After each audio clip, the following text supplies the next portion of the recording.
세 번째 시간을 시작하도록 하겠습니다. 사실 이제 좀 진도가 좀 많이 늦었습니다, 사실은. 근데 처음 오신 분들 때문에 조금 더 상세하게 설명을 하다 보니까 시간이 많이 바뀌었고요. 이번 시간에는 그냥 나머지 교재 11장에 대한 부분을 설명을 하고 12장을 설명하기에 앞서가지고 11장에 대한 요약 부분을 설명하고 12장에 대한 책의 내용 부분을 다른 자료를 가지고 먼저 한번 설명드리면은 여러분들이 좀 이해하시기가 편할 것 같아서 그런 자료를 가지고 설명을 드리겠습니다. 12장 같은 경우는 사실 앞에 있는 내용들은 크게 중요한 내용들이 아니거든요. 그래서 그거는 차라리 서머리 된 자료를 보시는 게 더 나을 것 같고, 추가적으로 한다 그러면 12장의 네 번째 배전솔로의 전기 방식 정도는 책에 있는 내용이 좀 잘 이해가 안 됩니다. 그래서 그런 것들 정도만 한번 정리를 해드리면은 12장까지는 마무리가 될 것 같고요. 13장 같은 경우는 이제 4장에 있던 선로정수하고 거의 비슷한 내용들입니다. 거기서 이제 틀려지는 부분이라고 그러면 손실계수 정도 이런 내용들만 좀 수용률, 부등률, 부하율 정도만 틀려지고요. 그 외 부분은 저 14장에서 역률 부분은 좀 중요합니다. 그래서 역률이라든가 누전 차단기라든가 그런 부분이 조금 더 나올 수는 있습니다. 일단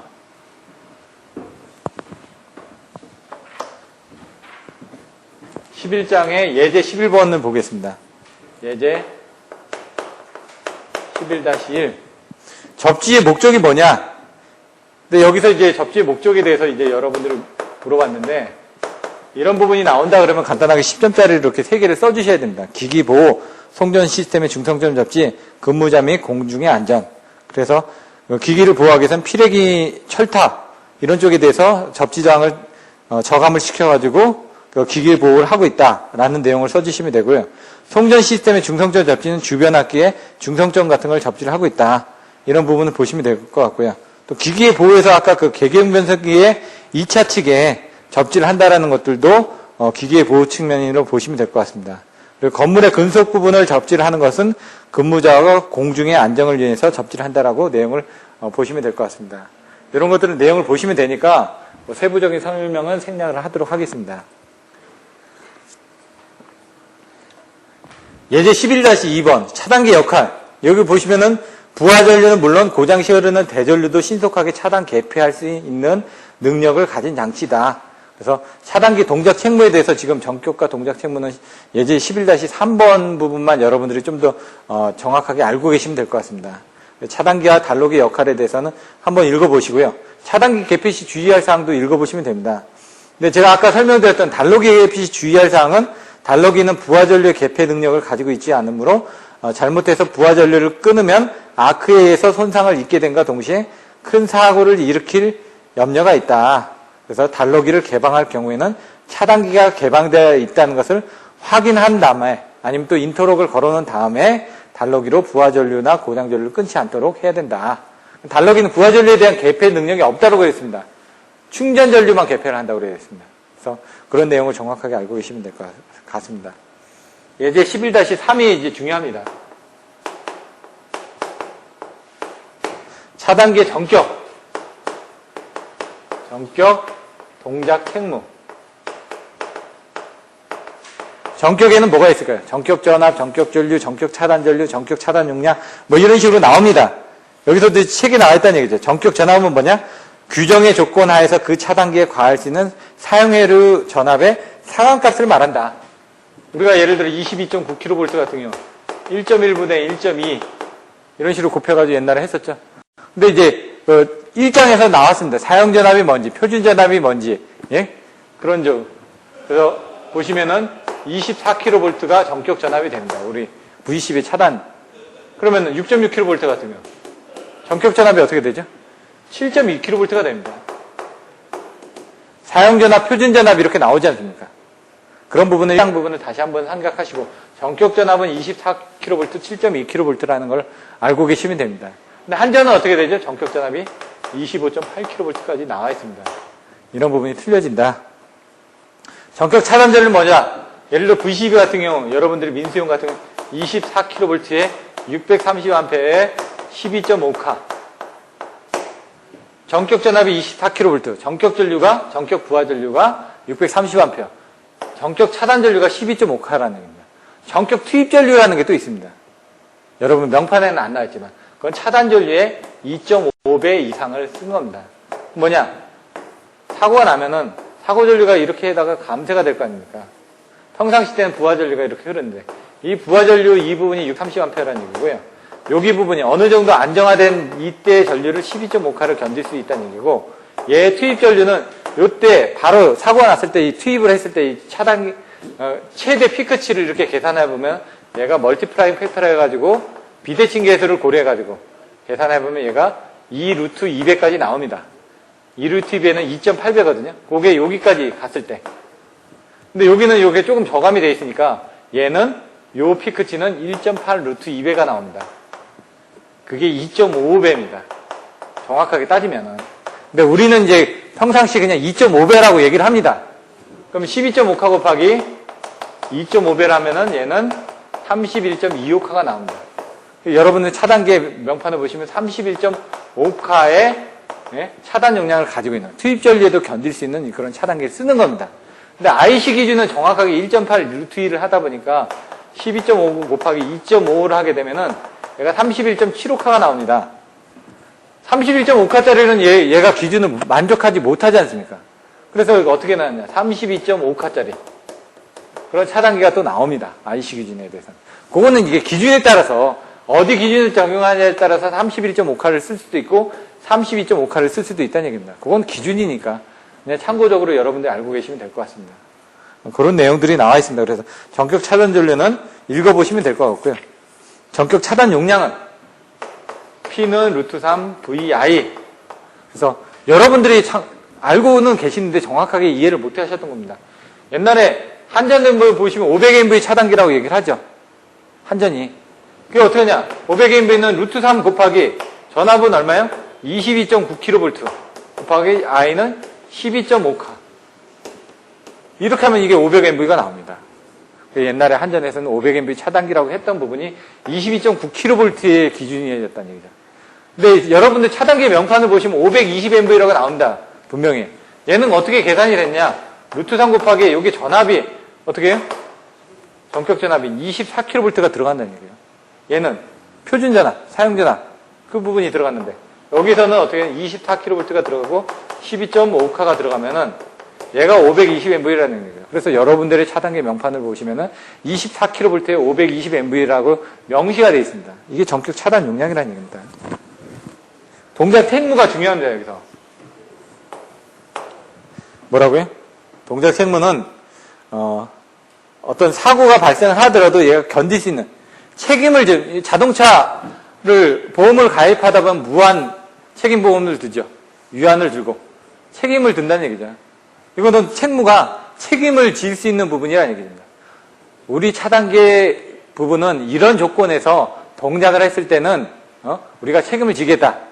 근데 그 조건을 넘어가가지고 문제가 생기게 되면은 우리는 책임을 지지 않겠다. 라고 정의를 한 겁니다. 동작 책무는. 그래서 여기 보시면은 O, T1 다시, CON, T2 다시 CO가 나올 겁니다. O는 뭐냐? 오픈. CO는 뭐냐? 클로즈 앤 오픈. 클로즈 앤 오픈. 얘는 오픈. 얘도 클로즈 앤 오픈. 사고가 나면 차단을 해야 될 거 아닙니까? 차단을. 먼저 차단한다는 얘기죠. 차단하고 얼마 정도 기다려준다 이거죠. 왜? 사고가 났던 아까 이런 에너지가 지금 차단기에 가해졌을 때 그 차단기도 방열을 시켜야 될 거 아닙니까? 자기가 시켜야 되니까. 그 시키는데 걸리는 이 시간을 얼마를 할 것이냐. 그럼 어느 정도 시켰다. 난 다음에 다시 투입을 하면은 나는 문제가 생기지 않는데 사고 났는데 바로 넣었다 뺐다 계속 하게 되면은 얘는 과열돼서 소선돼서 문제가 생기더라도 우리는 이 차단기의 성능을 보증을 못한다. 책임을 지지 않겠다라고 동작 책무를 정해놓은 겁니다. 그럼 이 T1하고 이 T2에 대한 시간이 일반형이냐, 고속도형이냐, 아니면 IC 기준이냐, KS 기준이냐에 따라서 시간이 틀려진다는 얘기입니다. 그래서 그 시간대로 이 만족하게끔 제품을 만드는 게 중요하겠죠. 아까 여기 했던 것처럼 얘는 KS 기준이다, 얘는 IC 기준이다. 단순하게 1카 때문에 1카라는 건 큰 겁니다. 왜? 전류를 흘려들려면 접점 용량을 크게 해야 되니까 차단기 외형이 커져야 됩니다. 그러면은 외형이 커진다는 거는 설계를 다시 해야 된다는 얘기죠. 돈이 더 들어간다는 얘기입니다. 그래서 요것들도 마찬가지로 이걸 소화하기 위해서 시간을 어떻게 하느냐에 따라서 내부적으로 방열판을 쓴다든가 아니면 공기를 뭐 어떻게 한다든가 이런 냉각을 시키기 위한 그 구조들이 틀려질 거란 얘기입니다. 이 T1하고 T2에 대한 시간이 어떻게 되는지 보시겠다는 얘기입니다. 일반이니까 오픈한 다음에 3분을 기다리는 얘기입니다. 3분 동안. 3분을 기다렸다가 다시 클로즈앤 오픈을 한다. 사고를 투입을 했는데 그때도 사고가 났다. 그럼 다시 또 오픈을 하는데 그러면은 얘가 한 번 데미지를 먹은 상태에서 또 데미지를 한 번 더 먹은 거 아닙니까? 방열을 시켰는데도. 그럼 그때는 조금 더 기다려라. 똑같이 3분. 하고 나서 또 클로즈 오픈을 해라 이거죠. 요렇게는 견딜 수가 있다. 일반형은. 근데 요걸 아니면 클로즈 오픈을 하거나 15초를 기다린 다음에 또 클로즈 오픈을 하거나 이 일반형에서는 두 가지 타입이 있을 수가 있다. 기준이. 근데 고속도형은 속도를 빨리 해야 되니까 이 3분이라는 시간은 너무 길다. 15초라는 시간도 너무 길다. 그러니까 이걸 속도를 짧은데도 견딜 수 있는 타입을 개발을 해달라 해서 고속도를 만들었다 이거죠. 그때는 오픈을 한 다음에 0.3초. 그리고 클로즈앤 오픈하면 처음에는 고속도니까 빨리 들어가겠죠. 그 다음에는 시간은 똑같다는 얘기입니다. 그 다음에는. 여기 다 똑같은데 속도라는 건 여기 앞에 뿐만 이렇게 차이가 난다는 얘기입니다. 왜? 한번 사고 났을 때 빨리 차단해 주는 건 좋은데 그 다음에 한번 아크가 먹은 상태에서는 얘가 견딜 수 있는 부분은 3분 정도는 기다려 주라는 얘기입니다. 그렇지 않으면 우린 성능을 보증을 못 하겠다.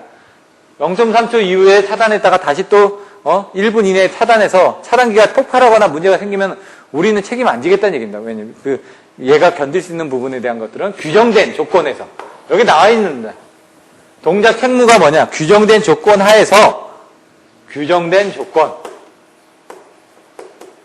조건 하에서 동작을 했을 때 책임을 짓지 않는 한계를 동작 책무라고 한다. 규정된 조건이 어떻게 되냐? 3분, 15초, 0.3초라는 얘기입니다. 이렇게 나와 있습니다. 이렇게. 예제 11-4 SF6 가스 절연 변전소. 변전소의 특징, 장점, 단점. 요거는 시간 관계상 책을 한번 보시기 바라겠습니다. 왜냐면 뭐 내용이 다 나와 있으니까. 예제 11-5번 보시면 되는데 이거는 아까 나왔던 것처럼 임피던스를 이제 변환을 해주면 됩니다. 근데 그 임피던스 부분을 이렇게 계산을 할 때 앞에서 설명드렸던 것처럼 R은 I분의 V. R은 I분의 V죠. V는 IR. 다 이 수식에서 이 V를 2로 볼 것이냐, V로 볼 것이냐. 근데 여기서는 R은 P분의 V자성. P는 R분의 V자성에서. 원래 이제 여러분들이 계산했을 때 P는 R분의 V자성이거든. 왜? R은 I분의 V인데 P는 VI 아닙니까? V에다가 I를 넣으면 I는 뭐라고요? I는 R분의 V니까. 여기는 P는 VI인데 V 곱하기 R분의 V를 한다. 그러면 어떻게 되죠? R분의 V 자성이 되죠. 거기서 거꾸로 이제 R은 P분의 V 자성이 나온 겁니다. 그냥 그 수식을. 그걸 갖다 쓴 겁니다. 여기서는. P는 2I니까 500MV가 되는 거고요. V는 22.9니까 22.9가 들어가서 여기 있는 임피던스가 1.09가 나왔다. 그 1.09를 지금 오음법으로 돼 있는데 그 오음법에 대한 것들을 다 환산을 해가지고 그걸 합성 임피던스로 이제 계산한 겁니다. 그 다음에 I는 R분의 V니까 R 값이 합성 임피던스가 6.01이 나왔고 전압은 어떻게 되죠? 여기서 지금 전압은 상전압으로 계산을 해야 되겠죠. 제가 얘기했던 건 V로 볼 것이냐 2로 볼 것이냐에 따라서 틀린데 상전압으로 계산하면은 여기 흐르는 전류가 나온다. 그러면 뭐라고요?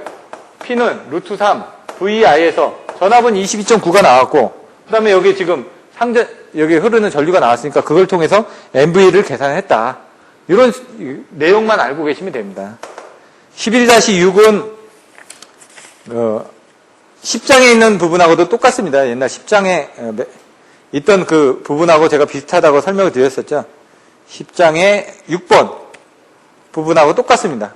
예제 10-6하고 똑같기 때문에 예제 11-6은 그걸 참조를 해서 보시면 되고 옛날 책 같은 건 예제 11-6 그림이 좀 틀리게 되어 있습니다. 근데 그 부분은 다시 막 계산을 하면 똑같은 부분이 나옵니다. 그림에 대한 퍼센트 임피던스가 틀리기 때문에 계산 결과는 똑같습니다. 그래서 이거는 한번 참조를 해서 보시면 됩니다. 예제 11-7 단락 용량 부분. 단락 용량의 증대가 문제가 된다. 아까처럼 병렬로 연결이 되니까 어떻게 되죠? 한전에서 공급하는 고장 전류가 커진다고 그랬습니다. 고장 전류가 커졌을 때는 저는 어떻게 하냐면 고전한재직으로 외웠습니다. 고전한재직. 이거는 직류. 이거는 고압. 아니. 이건 한류기. 이건 제동저항. 뭐 이런 부분. 전압 상승. 고장전류 제한기. 뭐 이런 식으로 될 수도 있고요. 뭐 여러 가지 부분을 넣으면 됩니다. 제가 이거 지금 잘 기억이 안 나는데 고전한재직 하면은 직류설비. 이런 식으로 나오는데 여기서 보시면 더 높은 상위의 계통을 구성한다. 전압을 올려주면은 고장전류가 줄어든다. 그리고 임피던스를 크게 한다. 고임피던스 기기 채용이네, 여기. 고임피던스 기기 채용. 이런 식으로. 임피던스를 키워주면은 고장전류가 줄어든다. 계통을 분할하거나, 한류 리액터를 삽입한다. 한류 제한기. 그 다음에 450 오선 분리 방식을 채용한다. 뭐 직류 부분을 사용한다든가 이런 내용들이 나와 있습니다. 이런 식으로 해가지고 여러분들 키워드를 가지고 외워주시면 되고 얘 같은 경우는 25점짜리를 문제로 나왔습니다. 그렇기 때문에 여러분들이 그 부분에 대해서 첨부되어 있는 자료들을 가지고 나중에 메일로 보내드리는 자료를 가지고 참조를 하시면 될 것 같습니다. 예제 11-8 뭐 새로운 경영과 운용 추세 이런 것들에 대해서는 한번 살펴보시면 될 것 같습니다. 그래서 여기서 이제 하나 더 들어간다면 변전소 자동화 부분에 대해서 IC61850 뭐 변전소 자동화 부분이 있다. 이런 것들이 뭐냐? 이런 내용들이 나올 수도 있습니다. 그래서 이런 것들은 참조적으로 이제 그 서브노트에 있는 자료들을 한번 참조를 해서 보시면 됩니다.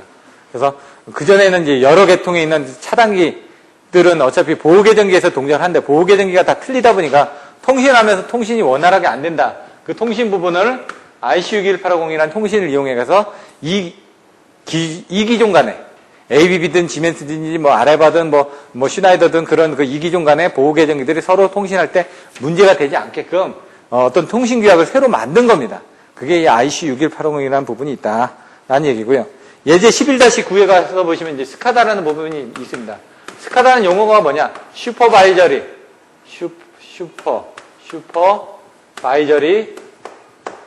컨트롤 앤드 데이터 에퀴지션. 이거는 슈퍼바이저리, 그러니까 관리자가 제어를 하고, 그 다음 데이터를 취득하는 부분이다, 이거죠. 이거는 계기고요. 계기로서 데이터만 취득하고, 이거는 컨트롤, 제어를 하는 겁니다. 원방에서 제어하고, 감시, 요건 감시의 기능이죠. 요건 제어의 기능이고. 근데 요건 이제, 어떻게 또 용어가 나왔냐면, PMS. 파워 매니지먼트 시스템. 이건 전력 관리 감시. 그 다음에 EMS. 에너지 매니지먼트 시스템. 뭐 에너지를 관리하기 위한 부분들. 뭐 그 다음에 IPCS. 인테그레이티드 프로텍션 뭐 컨트롤 시스템. 해가지고 뭐 보호 계정기를 제어하기 위한 부분들. 그리고 뭐 DAS. 데이터 애퀴지션 시스템. 뭐 이런 식으로. 여러 가지 용어들이 많이 나와 있습니다. ECMS. 일렉트리컬 이퀴먼트 컨트롤 앤 모니터링 시스템. EMCS, EPMS 뭐 이렇게 용어들이 다 틀린데 결론적으로 뭐냐? 제어하고 감시하기 위한 시스템들을 이렇게 용어들을 가지고 나타내고 있습니다. 업체마다 내용들이 틀리다 보니까 거기 부분은 한번 참조를 하시면 되고 일반적으로 명사는 이제 스카다입니다. SAS라고 쓰는 데도 있습니다. 서브스테이션 오토메이션 시스템 이런 식으로. ABB에서는 이렇게 쓰고요. 일반적으로 뭐 ECMS라든가 IPCS라든가 이런 용어들도 많이 쓰고요. DAS라든가 아니면 뭐 여러 가지 용어들도 많이 씁니다. 근데 여기서 쓸 수 있는 그 기능들이 뭐가 있느냐?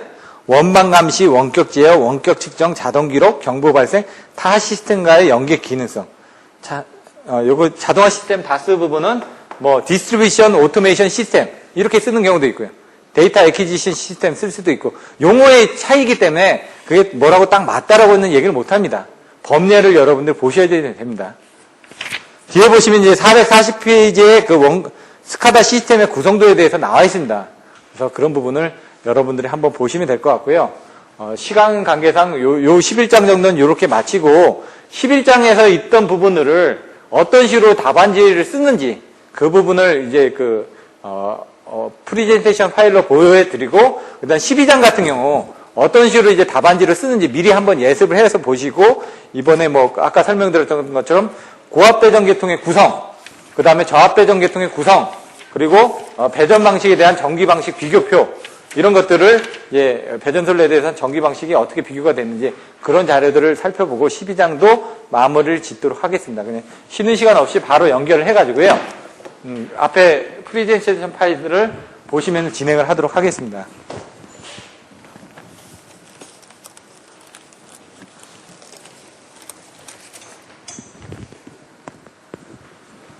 요거 움직이면 켜지는데?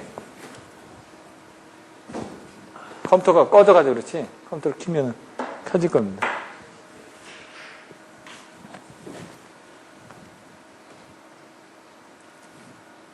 아, 그게 자동 보호가 됐나? 아, 이제 나오네. 여기 보시면 이제 그전에도 제가 중간중간에 이렇게 프리젠테이션 파일을 보고 뭐 사진을 설명드린다든가 이런 식으로 했었습니다. 이제 저번 주를 보시면 이제 사진 같은 걸 설명을 드렸었고요.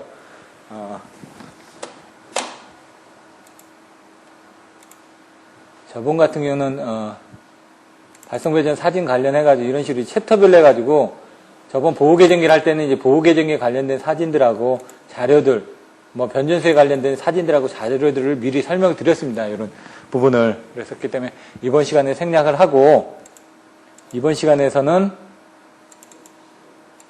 다른 사람들은 이렇게 보시면 송배전공학에 대한 자료들을 1장부터 이제 그 15장까지 14장까지 이렇게 다 정리를 해놨습니다. 이런 자료들을 계속 메일로 보내드리고 있기 때문에 챕터가 끝나면은 여러분들이 이 11장 변전소 부분은 이 부분을 보시면 이해를 하실 수가 있습니다.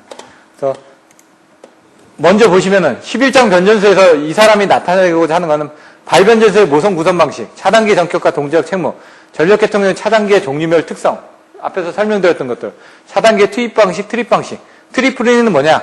조상용 콘덴서의 개폐 특징, 선정 시 고려사항, 전력용 푸드의 선정 조건, 이런 식으로 가지고 교과서에는 없지만은 그 시험에 나올 만한 문제들을 서브노트로 만들어 놓은 겁니다. 고압 부하기 개폐기의 용도, 개경변성기 종류, 이중비 CT, CT 2차체 개방 시 문제점, 이런 것들도 지금 25점짜리는 나왔으니까 CLR 사용 목적, 철공진 종류, 삼상결선의 방식 4가지, 그리고 추가적 변압기, 단권 변압기 채용 이유, 상권선 변압기 YY 델타 결선을 사용하는 이유, 병행 운전 조건, 뭐 예를 들어 발전기 병렬 운전 조건, 변압기 병렬 운전 조건, 절연 설계 시 아까 얘기했던 뭐 전절연, 저감절연, 균등절연, 이런 부분들에 대해서 변압기 상시 열화 진단, 절연 시험 조처, 그리고 지하에서 변전소에 대한 내용들, 변전소 자동화 시스템에 대한 내용들, 예방 보전 시스템, 그 다음에 변전소 접지망 설계 시, 이런 부분들도 사실 교재는 없지만 시험 문제로 나오는 부분이기 때문에 대지 고해장 61.3%에 대한 건축전기에서 나왔던 그런 내용들, 그리고 직렬 리액터, 콘덴서 회로, CT의 가전류 정수, 가전류 강도, 전력계통의 전압 조정 방법, 이런 식으로 이제 11장에서 이런 서브노트를 32개를 만들어서 애웠다는 얘기죠. 요거는 이제 이따가 보도록 하시고요. 지금은 이제 교과서 11장을 보셨으니까 교과서에 있는 내용을 좀 더 쉽게 설명한 거를 한번 보도록 하겠습니다. 변전소의 역할과 기능에 대해서 여러분들 배우셨죠? 사실 뭐 그냥 자료로만 제공을 해드리고 많은데 지금 오늘은 이제 처음 오신 분들이 많다 보니까 좀 설명을 드리는 겁니다. 아까 키워드가 뭐였죠? 전압의 변성과 조정이죠. 전압의 변성을 놔두고 전압의 조정을 이쪽으로 별도로 빼놨습니다. 왜? 변성과 조정은 변압기가 한다고 그랬죠. 조정 부분은 전압을 조정하기 위해서 조상 설비를 한다는 식으로 또 따로 빼놨다는 얘기입니다. 전력의 집중과 배분 뭐라고요? 모선이라고 그랬죠. 거기에 대한 설명들을 쓴 겁니다. 이거는 참조를 해서 보시면 됩니다. 답안지를 어떻게 쓰는지를 이제 설명을 드리는 거니까. 전력제로의 제어, 뭐로 한다고 그랬죠? OLTC로 하는데, 유효전력의 제어하고 무효전력의 제어가 나온다고 그랬습니다. 유효전력의 제어는 발전소의 출력 조정이다. 무효전력의 제어는 조상 설비에 대해서 전압을 조정을 하는 거다. 그래서 어떤 설비가 있다고요? 조상 설비는 션트 리액터, 그리고 회전기하고 정지기로 나눠진다. 예? 동기조상기, 그 다음에 콘덴서, 리액터, 이런 부분이 있었다고 했습니다. 거기에 SVC라든가 여러 부분이 더 있는 거고요. 송배전 설로 및 변전소의 보호 부분에 대해서 보호계정기에 대한 설명이 나왔었죠. 이런 기본서에 입각해가지고 그런 내용들을 써주셔도 된다는 얘기입니다. 이게 아까 이제 교과서에 있던 내용들을 설명드렸던 거고요. 변전소의 주요 설비가 뭐가 있었죠? 변압기, 조상설비, 그리고 모선, 차단기, 단로기, 그 다음에 개경변성기, 그리고 피레기, 중성전 접지기기, 배전반, 이렇게 지금 앞에서 설명드렸던 10개의 순서대로 그냥 교과서대로 오시란 얘기입니다. 일단은. 그게 교과서대로 써주셔야지 누군가 보더라도 자기가 맨날 공부하던 사람 교과서대로 썼기 때문에 그게 익숙해진다는 얘기예요. 순서를 바꾸게 되면은 좀 덜, 친숙한데 순서를 똑같이 쓰다 보니 거기에 이제 그림을 그려주시고 좀 더 특이할 만한 내용을 넣어주시면 더 눈에 띄인다는 얘기입니다. 일단은 눈에 띄어야 되니까 답안지가. 서론에 대해서는 여기서 어떻게 하겠다. 변전소의 주요 설비에는 뭐뭐들이 있다 해가지고 앞에다 이 순서들을 딱 써주고 난 다음 그 다음에 2번 그 설비들에 대한 구성 해가지고 설비들에 대한 내용들을 써주시고 3번 결론에 가서 이 설비들을 썼을 때 어떤 뭐 장단점이 있다든가를 그런 것들을 안에다 써주셔도 되고 그러면 좋겠죠. 변압기에 대한 내용, 조상 설비에 대한 내용 뭐가 있다? 동기조상기, 비동기조상기, 전력용 콘덴서, 블로 리액터 아까 문의했던 그런 내용들을 써주시라는 얘기입니다. 기본서에 있던 내용들을 그대로 써주는 겁니다. 단순하게 1번, 2번 해가지고 2, 1, 2 그 다음에 가나다 뭐 이런 식으로 한눈에 보기 좋게끔 써주시면 되고 모선에는 뭐가 있다? 모선하면 전력의 집중과 배분이 나와야 된다. 무조건. 전력의 집중과 배분이 나오는데 이건 책에 있는 내용 그대로 다 써준 겁니다. 어? 모선에 아까 4개가 있었죠. 단모선, 본모선, 1과 2분의 1 차단모선, 환상모선. 하지만 그 외에 또 뭐가 있다고요? 2부스 타임 모선, 4부스 타임 모선 어? 이런 것들이 있다는 얘기죠. 그런 것들을 더 써주시면은 더 부각이 된다 얘기죠. 그림을 조금 더 그려주고 간단하게. 차단계는 뭐가 있다? 차단계 종류는 왜 이렇게 나눴죠? 소월에 따라서. 그럼 그런 내용을 써주셔야 되죠. OCB, MBB, ABB, GCB 4개 써줬는데 그 외에 뭐가 있었죠? ACB도 있었고 그 다음에 여기 지금 또 뭐가 있냐? VCB도 있고 가장 중요한 VCB 같은 게 빠졌네. 이런 것들을 써주시라는 얘기입니다. 그럼 각각에 대한 소원리에 대한 매체라든가 그런 것들을 표로 만들어 주실 수도 있고 기본서에 있는 내용들을 갖다가 다 집어넣으시라는 얘기입니다. 막. 근데 다른 답안지들에 있는 내용들은 실무적인 내용이 많다 보니까 여러분들 처음부터 그런 내용을 받으시기는 어렵기 때문에 기본서에 있는 내용을 먼저 이해하신 다음에 거기에 실무적인 내용을 더 갖다 붙이시는 훈련을 하시라는 얘기죠. 달러기는 뭐라고요? 아까 무부하 상태의 전류를 개폐를 하는데 부하 전류의 개폐는 사용되지 않는다라고 얘기를 했죠. 그런 내용들을 써주셔야 된다는 얘기죠. 계경변상기에는 PT, CT, MF가 나오죠. 그런 내용들. 피레기, 이상전압에 대한 것들을 낮춰주기 위한 부분이다. 여기 외부 이상전압에 대해서 동작하는 LA가 있고 내부 이상전압에 동작하는 서지 옵서버가 있다. 이렇게 분류를 해주셔도 되거든요. 근데 여기서 나오는 피레기라는 건 라이팅 어레스트이기 때문에 이건 외부 이상전압에 대해서만 동작을 하는 겁니다. 그런 내용들 정확하게 알고 계셔야 되고요. 중성점 접지기기는 아까 전 중성점 접지하는 방식 4가지에 따라서 비접지, 그 다음에 직접 접지, 유효 접지, 그 다음에 소리액터 접지, 뭐 저항 접지 이런 식으로 나눠진다고 했죠. 그런 내용들을 합의해서 접지용 저항기라든가 소리액터, 보상 데이터 등을 설치를 해서 한다. 그 외 지그재그 TR을 하기 위한 부분도 있고 중성전의 접지기는 별연을 보호하기 위한 피레기 등등. 아까 플로팅 접지라는 부분이 또 있습니다. 그런 것들을 그림을 그려주시면 된다는 얘기입니다. 이런 것들은 이제 좀 내용은 어려우실 거고요. 배전반응은 어떻게 한다 이런 내용들을 보시면 되고요. 변압기의 종류는 뭐라고 했죠? 단상하고 삼상이 있는데 오히려 용량이 클수록 단상 부분을 쓴답니다. 왜? 연결해서 수송을 하기 위한 부분에 문제점이 있기 때문에 단상을 용량을 키우다 보면 삼상으로 용량 키우는데 한계가 있으니까 단상으로 용량을 키워서 3개를 합하면 그게 어차피 삼상 용량이거든요. 삼상 변압기가 1500kV라는 얘기는요. 단상 변압기 500kV짜리 3개를 삼상으로 연결하면은 1500kV가 되는 겁니다. 용량이 컸을 땐 단상을 3개를 연결해가지고 용량을 키운다는 얘기죠.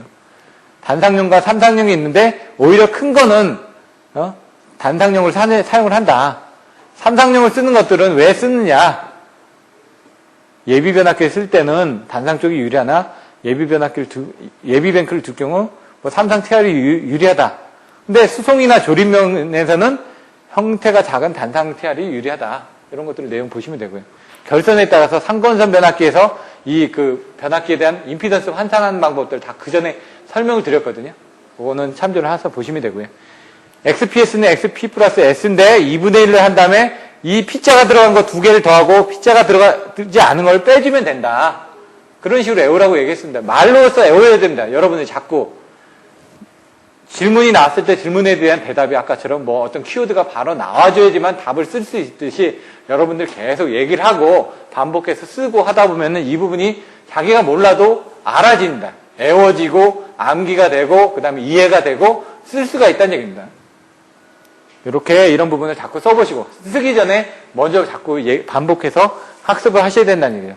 상권선 변압기를 사용할 때는 얘는 Y입니다. 왜 Y를 쓰느냐? 한전하고 유효 접지를 맞춰주기 위해서 Y를 쓴다는 얘기죠.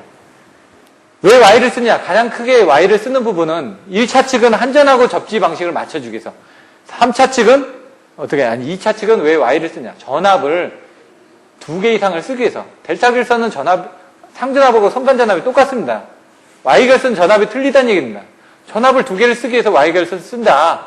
근데 여기 왜 델타를 쓰느냐? Y하고 Y를 쓰게 되면 영상 임피던스가 연결이 되기 때문에 사고 전류가 이쪽으로 올라갑니다. 고조파도 올라가겠죠. 영상 임피던스가 연결이 되니까. 상고조파 같은 게 올라가겠죠. 그래서 그런 부분에 대한 것들을 한전 쪽에 영향을 미치지 않게끔 YY 델타를 해가지고 영상 임피던스를 끊어줌으로 인해 가지고 고조파 전류 같은 경우는 3권선에서 순환을 해가지고 열로서 소선이 되게끔 그렇게 만든다. 그런 내용들이 여기 나와 있습니다. 그래서 YI 결선의 장점하고 단점, 그리고 고조파 부분에 대해서 일그러짐이 되기 때문에 델타를 쓴다. 그래서 그 전에 이제 한번 설명을 드렸을 겁니다. 지금 철도 같은 경우도 보시면은 YY 델타 세 개를 쓰는데 1차 측하고 2차 측은 Y를, 1차 측하고 3차 측은 델타를 해가지고 여기는 상선, 하선 해가지고 쓰는데 왜 30도가 틀어줌으로 해가지고 고조파에 대한 위상을 틀어줘서 5고조파, 7고조파를 억제를 할 수 있다. 그런 부분은 이제 수식으로 설명을 드렸었습니다. 그런 내용을 참조를 해서 보시면 될 것 같고요. 조상설비의 특징, 조상설비는 뭐가 있다고요? 회전기하고 정지기가 있는데 회전기에는 동기조상기, 비동기조상기, 그리고 정지기에는 콘덴서, 그 다음에 블로잉 리액터, 그 외에 또 SVC라든가 뭐 여러 가지가 나오겠죠. 그래서 여기서 회전기, 정지기로 나눠서 설명을 하고 거기에 대한 항목들을 책에 있는 대로 똑같이 정리를 한 겁니다. 이거는 책에 있는 내용입니다. 근데 나중에 다른 자료를 보면 이런 것들이 좀 더 세분화되어 있다는 얘기입니다. 그래서 여러분들이 책에 있는 내용들을 기본적으로 넣어주시면서 다른 사람의 서브노트에 있는 좋은 내용들을 갖다 써주시면 됩니다. 아까 설명드렸죠? 얘는 진상용, 지상용, 진상과 지상을 같이 쓰고 계단적으로 하는데 연속적으로 된다. 시송전이 불가능하다. 아까 설명드렸죠? 다 책에 있는 내용을 그대로 쓴 겁니다.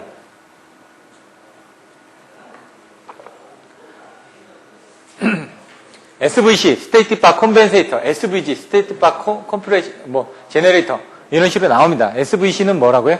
아까처럼, 여기 지금 나와 있는 부분에 대한 사이리스를 이용해가지고 리액터라든가 콘덴서를 계단적으로 가변되어 있던 부분을 연속적으로 가변하기 위해서 사이리스를 이용을 한 겁니다. 그래서 무효전력의 보상을 하기 위한 보상장치인데, 플리커나 이런 것들은 나중에 또 나오니까요.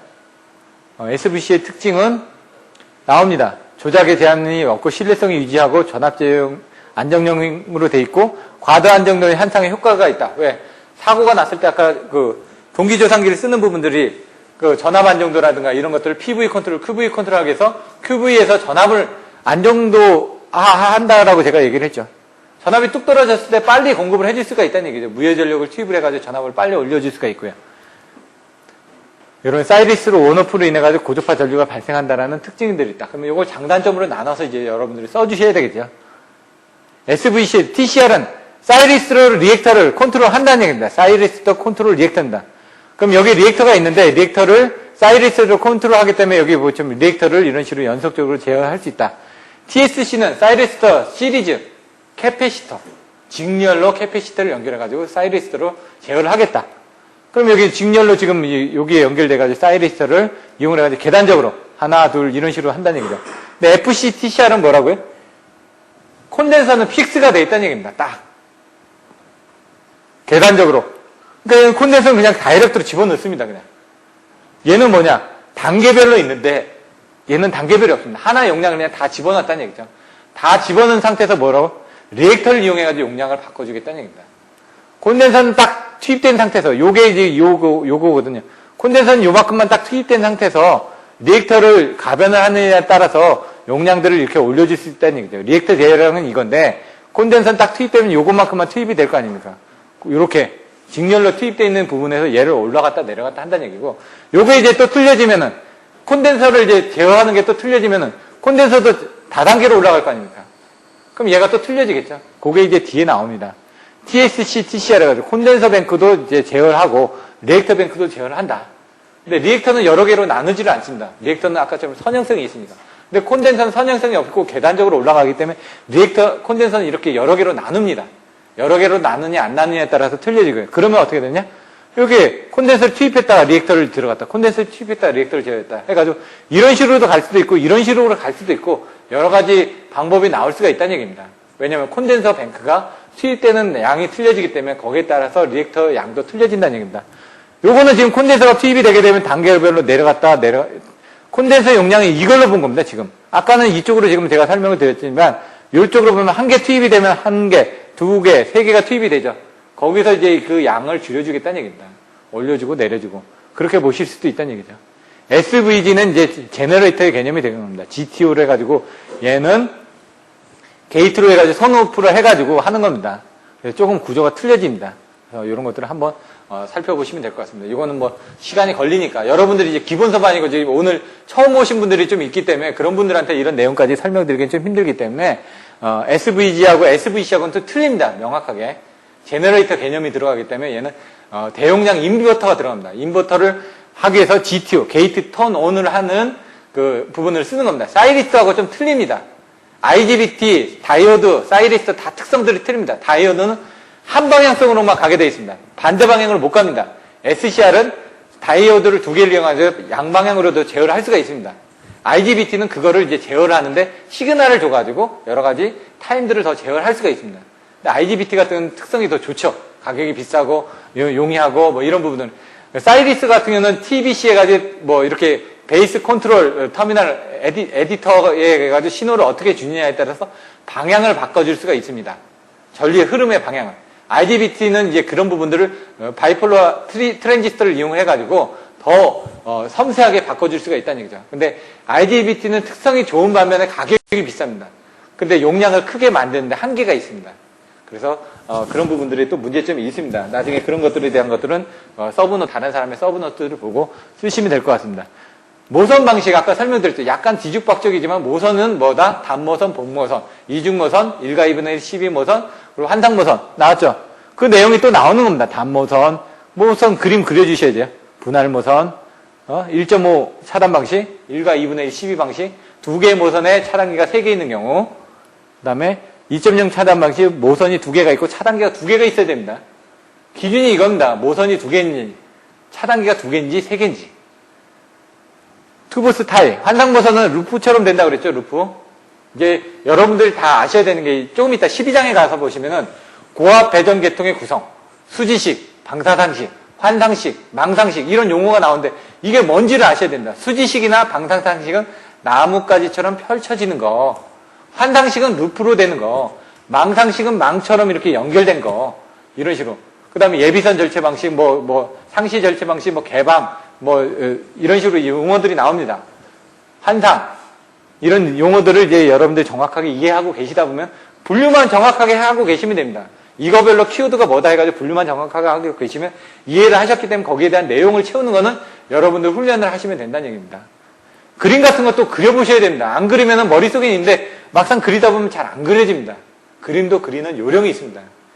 이거는 한 칸, 두 칸, 세 칸, 네 칸 해가지고 여기부터 두 번째, 세 번째, 네 번째에다 그림을 그려야 되겠다. 이렇게. 왜냐면 줄이 쳐져 있으니까 저희는. 투부스 타이다. 이것도 보시면 하나, 둘, 셋, 네 칸. 세 줄에 그렸습니다. 하나, 둘, 셋, 네 칸에 그렸죠. 하나 그려놓고 두 칸. 그리고 가운데다 그림을 그려야지.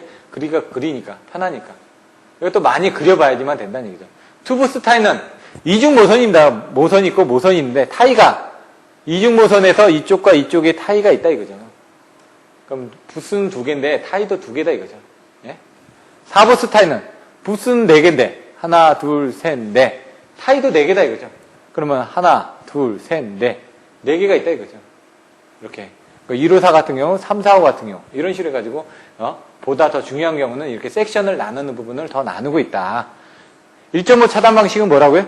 2개의 해선을 3개의 차단기로 구성한다. 2개의 모선과 3개의 차단기. 그걸 그림으로 그려주시면 됩니다. 거기에 대한 장단점. 근데 달러기는 뭐라고요? 양단에 다 달린다고 그랬죠, 제가. 달러기 다 달립니다. 숫자 부분. 상시 오프, 상시 온, 그거에 따라서 틀려진다. 차단기 종류, 뭐가 있다고 그랬죠? OCB, ACB, 그 다음 VCB, 그리고 ABB, MBB, 그리고 뭐가 있었죠? GCB가 있었죠. 6가지. 아까 책에 있던 거 그대로 보고 쓰시면 됩니다. OCB, 소호 방식이 어떻게 됐나?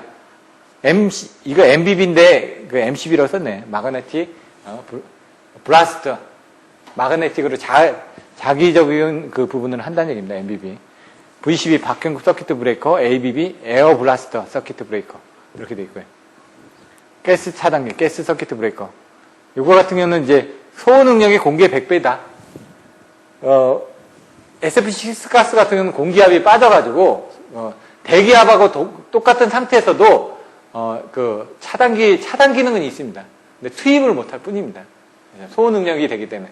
근데 얘가 지금 아까 오일 변압기하고 똑같은 특성을 가진다고 그랬죠. 압력이 2에서 3kbar 했을 때는. 근데 보통 압력이 얘가 좀 틀려집니다. 보통 압력이 5에서 6kbar 정도를 합니다. 모선이냐 차단기냐에 따라서 틀려지는데 모선 쪽에서 SF6 가스는 압력이 좀 작습니다. 한 4에서 5kbar 정도. 근데 차단기는 아까처럼 차단해줘야 되니까 압력이 좀 더 커야 되겠죠. 5에서 6kbar 정도 됩니다. 그럼 나중에 그림을 보시면 이런 그림이 있습니다. 온도가 높을 때는 압력이 좀 높아도 되고요. 온도가 낮았을 때는 이 압력이 차이가 납니다. 응결이 되니까 온도에 따라서 안에 그 대기의 압력 부분이 응축이 된다는 얘기입니다.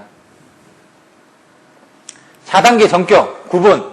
차단기 전격이 뭐가 있었죠? 전격 전압, 전격 전류, 그리고 뭐가 있었죠? 전격 차단 전류, 전격 차단 용량, 전격 동작 책무 이런 식으로 나온다는 얘기죠. 그거를 이제 구분을 해주시는 겁니다. 차단기 전격 전압, 전격 차단 전류, 전격 차단 용량 나오죠. 그다음 동작 책무가 또 나오겠죠. 이제 표준 동작 책무. 성능을 보장하기 위해서 뭐예요? 차단기의 성능의 확실한 보증을 요구하기 때문에 동작 책무가 나왔다. 동작 책무는 뭐라고요? O-CO-CO T1, T2가 나오는데 T1은 뭐라고요? 3분, 3분 또는 15초 내지 0.4초 또는 3분. 일반형과 고속형으로 나눠진다. 이게 나와야죠. 일반형 3분, 3분, 15초 나오는데 고속도형은 뭐라고요? 요 세타 부분이 0.3초라는 얘기죠. 그래서 0.3초 1분. 이거 3분인데 1분짜리도 있다는 얘기죠. 표준은 어떻게 돼 있다고요? 표준은 3분, 0.3초에 3분이 표준이라는 얘기입니다. 이런 것들은 1분짜리는 이제 큰 용량에 다 관련된 것들은 그런 부분도 있다. 이런 765의 전격 전압은 어떻게 되냐면요. 800kV입니다. 800kV. 예? 그러면 3, 4호의 전격 전압은 어떻게 되죠? 362kV입니다. 154의 전격 전압은 어떻게 되죠? 169kV라고 얘기하시는 분들도 있고 170kV라고 얘기하시는 분들도 있습니다. 여러분들이 이제 발성 변이를 하시기 때문에 그런 부분을 아셔야 된다는 얘기입니다.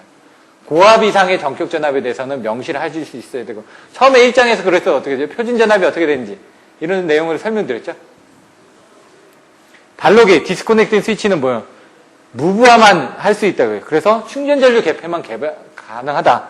충전 전류만 개폐가 가능하다.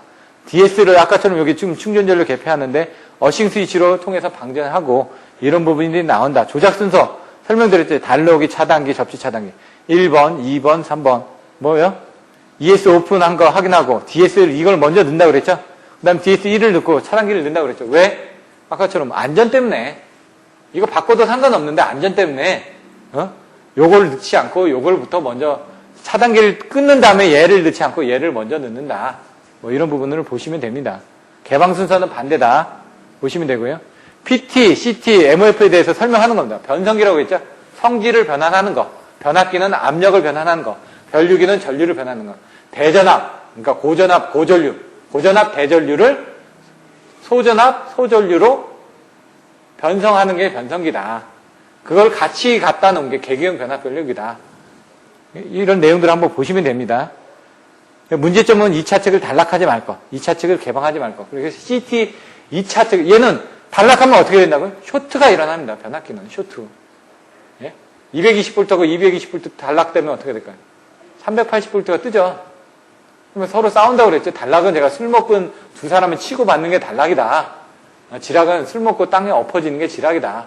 근데 어디에 땅에 엎어지냐? 평상시에 엎어지냐? 자갈밭에 엎어지냐? 잔디밭에 엎어지냐? 계단에서 구르느냐? 이거에 따라서 지락 전류가 틀려진다고 그랬죠. 그 지락 전류가 아까 얘기했던 소우 리액터 접지냐, 저항 접지냐, 아니면은 뭐 비접지냐에 따라서 틀려진다는 얘기입니다. MOF는 미터링 아웃 피트네요. 제가 아까 어브 피트라고 했는데 좀 설명이 틀렸습니다. 요거는 여기서 이제 변성기에 대한 부분들을 보시라고 되어 있고요. 변류기의 종류를 열거하시오. 이런 것들을 한번 보시면 됩니다. 메일로 이제 보내드리고 있으니까. 이런 내용들을 보내드립니다. 0.1급, 0.2급, 0.5급, 0.9급, OP, CP. 프로텍션용은 등급이 OP 20이라든가 OP 10으로 씁니다. 그리고 앞에 5는 5%의 허용 오차를 가지고 P는 프로텍션용이라는 얘기고, 뒤에 10은 10%의 그 오차가 있다는 얘기입니다. 이게 오차고 뒤에는 이제 과전류 정수입니다. 뒤에. 제가 설명을 드리면 앞에는 오차, 5%의 오차, 10%의 오차고 프로텍션용이고 그 뒤에는 과전류 정수가 10배에서 포화를 한다. 20배에서 포화를 한다. 그 용어를 쓰게끔 되어 있습니다. 얘는 단순하게 오차 부분만 보기 위해서 0.2급, 0.5급, 0.9급 돼 있는다. 뭐 빗자가 붙기도 하고요. 이렇게 좀 틀려집니다. 그런 내용들을 보시면 될 것 같습니다. 2차 측 개방시 현상을 등가에러 벡터들을 이용하여 설명하시오. 이것만요. 1차 측 프라이머리가 있습니다. 그러면 CT도 이제 철심이 있기 때문에 여자가 되겠죠. 그 다음에 여자가 된 다음에 그 여자가 된 상태에서 2차 측으로 세컨더리 전류가 흐를 겁니다. 그거를 이제 이렇게 표준화해서 그림을 그려놨는데 평상시 때 뭐냐. 1차 측 전류는 이렇게 보시면은 예? 아까처럼 전류가 어떻게 되죠? 1차 측 전류는 이쪽으로도 흘러가고 이쪽으로 흘러가죠. 두 개로 분류가 된다는 얘기입니다. 쉽게 생각하면 1차 측 전류는 세컨더리 전류하고 그 CT의 여자되는 자아 전류하고 이렇게 분류가 되는데 2차 측을 개방하면 2차 측의 전류 이게 안 흐르지 않습니까? 이게 안 흐르니까 어떻게 되죠? 이 전류가 이 1차 측만큼 흐르게 되죠. 이렇게. 예? 1차 측의 전류가 전부 다 2차 측의 CT의 자아 전류가 된다는 얘기입니다. 자아 전류가 되면 그 안에 전압이 유기가 돼가지고 고전압이 유기가 돼가지고 CT가 소선이 된다. 결론은 그겁니다. 여기 보시면은 2차 전류 IS는 없으므로 IP는 모두 여전류 I가 돼가지고 철심이 가조하게 여자되고 포화에 의한 한도까지 고전압이 유기돼서 소선이 될 수가 있다. 이런 정도의 개념을 가지고 여러분들 세부적인 내용은 읽어보시라는 얘기입니다. 일단 전체적인 개념을 이해하고 나머지는 여러분들이 공부를 하셔야 됩니다. 제가 그 안에 이런 내용까지 다 설명드리긴 힘드니까 이게 뭐다라는 정도만 이해하시고 나머지는 여러분들 계속 반복 학습을 하다가 모르면은 물어보십시오. 그러면은 그게 여러분 것이 되는 거예요. 처음부터 이해를 시키는 건 어렵습니다. 많은 내용을. 제가 지금 뭐 초등학생한테 적분을 가르치면 이해를 하겠습니까? 먼저 더하기 빼기부터 가르친 다음에 그 다음에 삼각함수를 가르치고 그 다음에 적분으로 넘어가면 이해를 하는데 적분은 이런 거야. 적분은 뭐야? 합하는 거 아닙니까? 면적을 합하는 거야. 여러분 더하기 하는 것처럼 이것들을 다 더해가지고 면적을 합하는 게 적분이다.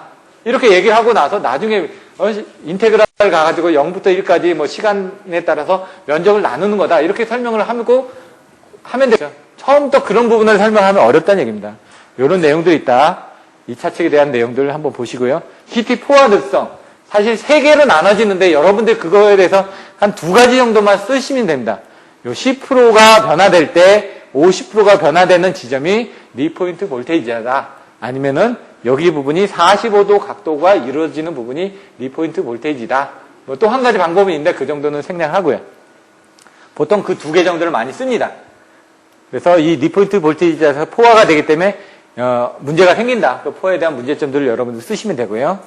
과전류 정수가 크면 클수록 과전류 강도가 크면 클수록 포화되는 지점이 올라가기 때문에 문제가 생기지 않는다.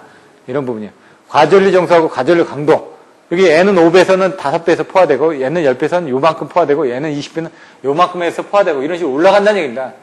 예? 계산식 과전류 정수 곱하기 그 부담은 일정하다라는 부분들이 있는데 그런 것들을 생략을 하겠습니다. MOF 같은 경우는 전격 과전류 강도가 40배, 75배, 150배, 300배인데 CTB가 낮은 데서는 40배 가지고 안 되고 75배를 쓰게끔 이제 실무에서는 씁니다. 근데 경우에 따라서는 고장률 계산해서 150배를 써야 되는 경우도 있습니다. 300배를 써야 되거나 그런 경우는 별로 없다는 얘기죠. 근데 이제 전격은 그렇게 나야 되는 거예요. CTB가 10대 오면은 사고 전류가 1000A 이상 흐를 거 아닙니까? 그런 경우에는 과전류 정수가 큰, 과전류 강도가 큰 MOF를 쓰셔야 되지만 뭐 CTB가 예를 들어 100대 5다. 그럼 그런 거는 한 40배를 쓰셔도 되겠죠. 안 되면 75배를 쓰셔야 되고 CTB에 따라서 그런 과전류 정수, 과전류 강도가 틀려진다라는 내용들입니다. 열적 과전류 강도하고 기계식 과전류 강도 해가지고 얘는 1초 내지 0.2초 뭐 해가지고 대부분이 1초까지 견디게끔 이렇게 돼 있습니다. 근데 그걸 시간을 작게 주면 줄수록 얘가 견딜 수 있는 부분을 더 커줘야 되겠죠. 시간이 늘어나면 이 밑에가 1이기 때문에 얘가 작아집니다. 근데 시간이 작아지면 어떻게 될까요? 얘 T가 이게 작아지죠. 그럼 얘는 더 커져야 되겠죠. 예? 과전류 강도가 더 커져야 되니까 용량이 더 커져야 된다는 얘기입니다. 실질적으로. 시간에 따라서 나는 1초까지 견디면 돼. 그러면 얘가 좀 견딜 수 있는 능력이 크다는 얘기고요. 1초까지 안 견디고 요때까지만 견뎌야 돼. 그러면 그때까지 견디려면 얘가 좀 내량이 있어야 되겠죠. 시간에 따라서 그 에너지가 축적이 되는데 그만큼 견딜 수 있다는 건 또 반대로 보실 수도 있습니다. 이런 것들은 좀 헷갈릴 수가 있는데 내용을 자세히 읽어보시면 됩니다. 과전류 강도는 뭐라고요? 1차 전격전류 대 최대 고장전류까지 이제 건들 수 있는 강도다 이거죠. 그러니까 과전류 강도보다 큰 사고전류가 들어왔을 땐 얘는 CT 쪽에는 문제가 될 수가 있겠죠. 그래서 그런 것들이 과전류 강도가 뭐 40IN이다, 뭐 12.5카다. 그럼 12.5카짜리가 더 크겠죠? 견딜 수 있는 게 12.5카니까.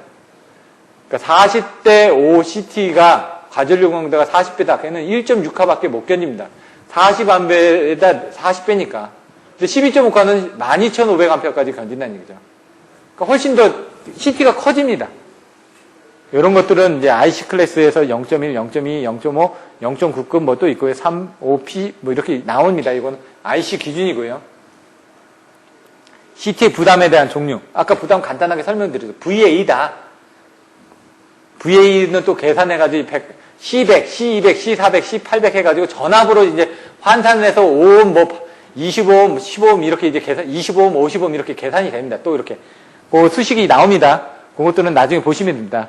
뭐라고요? P는 R분의 V 자성이라고 했죠. 전압이 100V까지 견딜 수 있느냐, 200V까지 견딜 수 있느냐, 400V까지 견딜 수 있느냐, 800V까지 견딜 수 있느냐, 그때 저항은 몇 옴까지 걸 수 있느냐, 그거를 이제 부담으로 넣은 겁니다. 여기서는 이제 그 표시를 안 했지만 다른 서브노트 자료들을 보시다 보면 그렇게 나와 있습니다.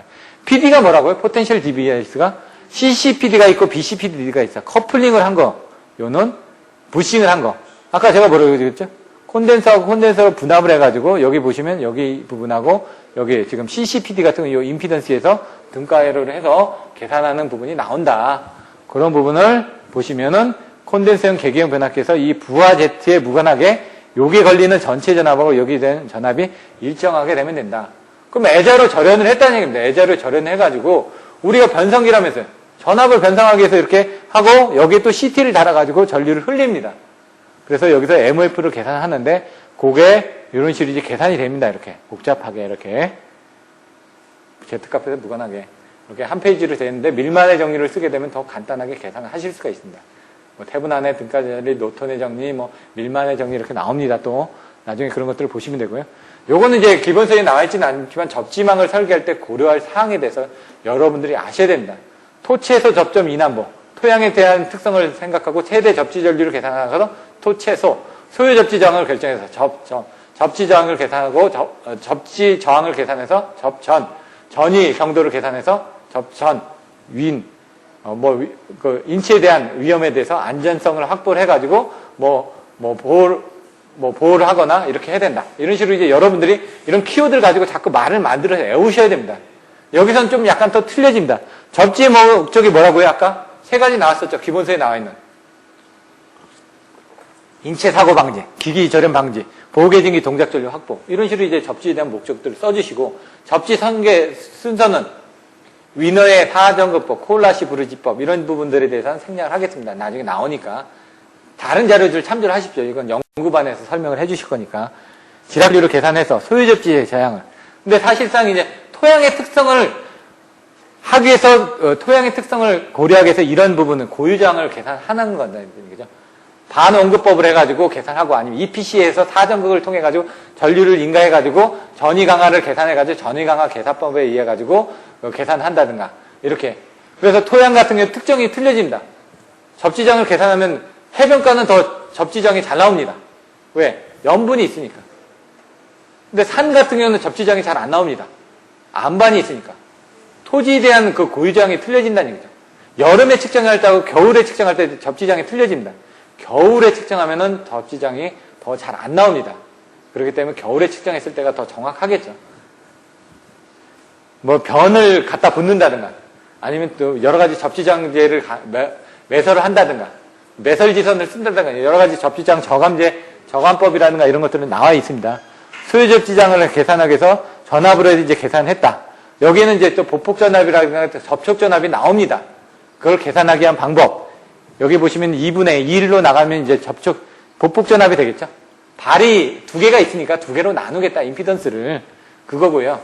요거 계산을 자세히 보시면은 여기 지금 이쪽으로 이제 접지장이 나오고 그다음 발 두 개가 통하고 그다음에 베이스 몸에 대한 접지장이 나오고 다시 대지로 접지장이 나온다. 그러면 그걸 계산해 보면 여기로 흐르는 R원하고 여기 부분이 다 이렇게 병렬로 연결된다. RB하고 RF가 병렬로 연결된다. 이렇게 해가지고 병렬로 여기 부분하고 이건 접촉했을 때 나타나는 겁니다. 접촉했을 때. 손이 접촉을 했죠. 여기 보시면 이쪽으로 이렇게 가고 보폭을 했으니까 이쪽으로 간다. 그럼 여기에 대한 부분이 이쪽으로 갔지. 여기에 대한 부분이 이렇게 가죠. 병렬로 되게 되면 이 사람이 접촉했을 때 몸에 걸리는 이 몸에 걸리는 전압을 전환하는 시기라니까. 근데 여기 부분이 어떻게 되죠? 발이 양쪽에 있으니까 두 분으로 나눠졌잖아. 근데 접촉전압이 아닌 보폭전압으로 가게 되면 이 부분이 틀려진다. 왜? 여기서 연결되는 부분이 없잖아요. 발만 있으니까. 그때는 R만 있고 그 다음에 여기 부분이 병렬로 안 되고 다르게 되어 있습니다. 여기 보시면은 이게 보폭전압입니다. 어떻게 되냐? 발만 가지고 베이스 부분은 고려가 안 된다는 얘기예요. 목 쪽으로 안 흘러가니까. 여기서 R1이 가고, 그 다음에 어떻게 돼요? RF가 가고, 이 RB 쪽으로 전류 안 흘러가죠. RB 고려 안 하고, RF로 되니까 여기는 RB하고, 여기 부분이 다 직면로 연결이 돼요. RF, RB, RF. 그럼 위에서는 어떻게 되죠? RF가 두 개로 병렬로 나눠졌었죠. 그 다음에 R3로 넘어가고. 이렇게 된다는 얘기예요. 이런 내용들을 보시면 되고, 여기 숫자가 나옵니다. 0.116이라는. 그리고 1000 플러스 2.5 로에스인데, 그 1.5 로에스고, 얘는 6, 3배를 곱하니까 3로에스가 됩니다. 2분의 뭐 해가지고 계산하면 수십 분이 나온다. 여기 2니까 6로에스고, 얘는 1.5로에스입니다. 왜냐면, RF를 2배로 나눴거든요. 그러니까 3인데, 둘로 나눴으니까 얘는 1.5개고, 얘는 아까 부분을 다 더합니다. 더하다 보니까 얘는 2배로 곱합니다. RF가 2배로 곱해지겠죠. 그러니까 얘가 3인데 얘가 2니까 얘는 6입니다. 그래서 얘는 1000 플러스 1.5 로에스, 얘는 1000 플러스 6 로에스, 0.116의 루트팀이 다 똑같습니다. 요건 외우셔야 됩니다. 0.116이라는 수치는 외우셔야지만 됩니다. 로에스가 3이라는 것도 외우셔야지만 됩니다. 그래서 1.5가 나오고 6이 나온다는 건 외우셔야 됩니다. 이런 것들은. 쭉 계산하고 계산하는 부분에 대해서 여기서 이제 사실상 이걸 엑셀로 만들어 놓은 자료들도 있고요. 실질적으로 전이경도가 또 높아지게 되면은 다시 또 이 값을 계산을 별도로 해주셔야지만 됩니다. 그런 내용들은 여기 생략은 되어 있습니다. 답안지를 쓰기 위한 부분이기 때문에 여러분들이 그런 것들은 답안지에 맞춰서 써주시는데 실제로 여러분들이 실무를 하셨다고 하면 그런 내용들을 좀 더 써주시면 됩니다. 일반적으로 한정 같은 경우는 2옴 이하로 적지 않게 잡게끔 되습니다. 1옴이나 2옴. 근데 그걸 만족하기 쉽지가 않습니다. 그래서 그렇게 하기 위해서 계속 이런 전이경도 같은 걸 계산하고 접지봉을 막는 데는 한계가 있습니다. 접지봉을 아무리 박아도 안 됩니다. 그럴 때는 어떤 외설지선을 더 간격을 더 정밀하게 해줘야 됩니다. 그런 것들이 한계가 있다는 얘기입니다. GIS 변전소에 대한 설명. GIS가 뭐라고? 가스 인슐레이티드 서브스테이션. GIB가 또 나오죠. 가스 인슐레이티드 부스. 예. 이런 것들이 또 틀려집니다. 거기에 대한 장단점. GIB는 부스하고 GIS는 스위치 개우고요. 모선이고. 장단점. 설비를 축소할 수 있다. 여기 나와있는 거죠. 주변 환경과 조화를 할 수 있다. 왜냐면 깔끔하게 만들 수가 있습니다. 오개 철경은 막 뾰족뾰족 튀어나와 있고 보기 안 좋잖아요. 근데 얘는 이제 깔끔하게 돼 있으니까 배관만 돼 있으니까 보기가 좋다는 얘기죠. 환경도 좋고 소음도 좋고 외부에 노출이 안 되니까 코로나 같은 것도 지지직거리고 바깥으로 안 나오잖아요. 네? 고성능 SB6가 있으니까 막 차단도 잘할 수가 있고요. 설계 공기도 단촐할 수가 있습니다. 네? 다 만들어진 거 가져와서 조립만 하면 되니까 조립한 상태로 집어넣으면 됩니다. 점검 보수의 간소화. 이거는 사실 밀폐형 기기이기 때문에 보수를 할 일이 거의 없죠. 보이지가 않으니까. 경제성이 우수하다. 왜냐면 면적 같은 게 문제가 되고, 그 다음에 미비 현상 때문에 외부적인, 그리고 환경적인 영향이라는 게 많이 되기 때문에. 단점은 뭐냐? 한 번 사고 나면 다 모선이 연결되어 있으면 다 터집니다. 네? 그리고 점검하기가 불편하니까. 조기 복구나 임시 복구를 할 때는 또 이게 다 돼 있으니까 그걸 교체하기가 힘들죠. 그 안에 들어있으니까 SPC 가스를 빼내고 또 집어넣고 해야 되는 부분이 문제가 되어 있다는 거죠. 그 가스 액화 부분, 마이너스 40도 이상이 되게 되면 가스가 액화된다고 합니다. 그래서 그런 쪽에 대한 문제가 있을 수가 있고요. 기술 인력이 고급화되어야 되고 이런 것들 이렇게 쓰셨는데 이걸 8개로 한번 만들어 보십시오. 다른 답안지 보면 8개로 되어 있습니다. 그럼 한눈에 더 뜨인다는 얘기예요. 여기 1번, 2번, 3번, 4번. 예? 기술 인력의 고급화. 이런 식으로 이제 써주신다는 거예요. 답안지를. 그러면은 내용도 많고 보기도 좋고 그러면 이렇게 써주는 것보다 더 점수를 더 받으실 수 있게 됩니다. 3개 쓰는 것보다 4개 쓰는 거, 4개 쓰는 것보다 8개 쓰는 거 이런 식으로 점수가 많기 때문에 여러분 최소 3개 정도는 장단점을 써주실 수 있어야 되고 4개 정도까지 써주셔야 된다. 옛날 증리 방식의 강점 10가지 쓰셔. 그럼 여러분들 보통 알고 있는 게 한 8가지밖에 못 알고 있습니다. 전차무 보낸지, 뭐 전압 변성 구중이 어렵다, 차단 영향이 커진다, 무예전력에 공lum에 생긴다, 고조파가 필요하다, 고조파 발생된다, 냉각 장치가 필요하다, 대지기를 쓰고 전식이 일어난다든가 이렇게. 근데 이제 10가지 쓰라 그럼 나머지 3가지 만들어서 무조건 조건을 맞춰주셔야 됩니다. 조건이 안 맞으면 점수가 안 나가는 거니까 그런 부분을 연습을 하셔야 된다는 거죠. 자꾸 늘리는 연습을. 그리고 필요에 따라서 이쪽에 따라서 썼다가 저쪽에 따라서 썼다가 답안들. SF6 가스의 장단점 보시면 된다는 게 물리화학적, 전기적 이 부분은 보시면 됩니다. 이렇게 해서 11장 부분을 간단하게 설명드리고 얘는 또 어떻게 이분은 또 어떻게 쓰셨는지 한번 보자는 얘기예요. 모선, 구성 방식, 단모선, 그림 그리고, 분모선, 그림 그리고 잘 안 보이지만 1.5 차단 방식, 2.0 차단 방식 그리고 환상 모선 방식 모선을 생략하거나 결선을 어떻게 할 수가 있다. 3차측은 어떻게 결선을 할 수 있다. 향후에는 어떻게 할 수 있다. 이렇게 써나간다는 얘기입니다.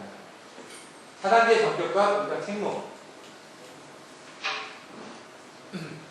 어떻게 전격, 전압, 차단 전류, 차단 전압 이렇게 좀 표로 설명을 했네요. 이런 식으로 이제 좀 다르게 써보시라는 얘기입니다. 아까 쓰는 거하고 표로 넣는 거하고 또 틀리죠. 그 안에 또 표를 또 집어넣습니다. 이거는 안 써보시면 못 써봅니다. 얘가 몇 칸이나 될지 모르니까. 그리고 내용 똑같은데 어떻게 썼느냐에 따라서 틀려진다는 거예요. 투입 전류는 뭐라고요? 아까 2.5배라고요? 예? 제가 설명드렸죠? 2.5배 내지 2.5배라고 얘기했죠? 전격 단시간 전류, 전격 차단 시간 또 나옵니다. 다. 단시간 전류는 투입 전류하고 똑같이 옵니다. 하고치. 예? 여기는 차단 시간은 보통 여러분 차단 시간은 5사이클입니다. 근데 6.6kV 같은 경우는 V12 8사이클 차단이 되어 있습니다. 1호사 쪽으로 가면 3사이클 차단이거든요. 사고 전류가 파고치가 크기 때문에 빨리 차단을 해줘야지만 소홀을 해줄 수가 있기 때문에 종류별 특성, 차단기의 목적이 어떻게 되는지, 종류가 어떻게 되는지 소호 방식에 따라서 틀려지겠죠. 아까 보셨던 그런 내용들을 다 쓴 겁니다. 네? 보시면 되고요. 이런 식으로 이제 분류를 해놨죠.